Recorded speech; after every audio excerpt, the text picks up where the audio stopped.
Today's scripture reading begins in verse 15 of Genesis chapter 50. When Joseph's brothers had seen that their father was dead, they said, "What if Joseph holds a grudge against us and pays us back in full for all the wrong which we did to him?" So they sent instructions to Joseph, saying, "Your father commanded us before he died, saying, 'This is what you shall say to Joseph. Please forgive, I beg you, the offense of your brothers and their sin, for they did you wrong. And now, please forgive the offense of the servants of the God of your father.' And Joseph wept when they spoke to him. Then his brothers also came and fell down before him and said, 'Behold, we are your servants.' But Joseph said to them, 'Do not be afraid, for am I in God's place? As for you, you meant evil against me, but God meant it for good, in order to bring about this present result, to keep many people alive.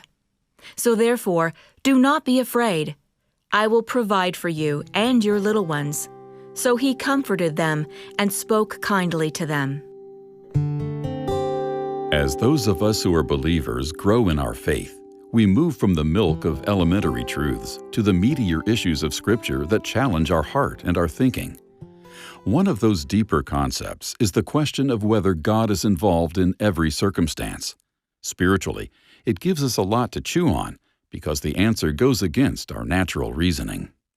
For example, Joseph was treated cruelly by his brothers, suffering enslavement and imprisonment in Egypt because of their hatred.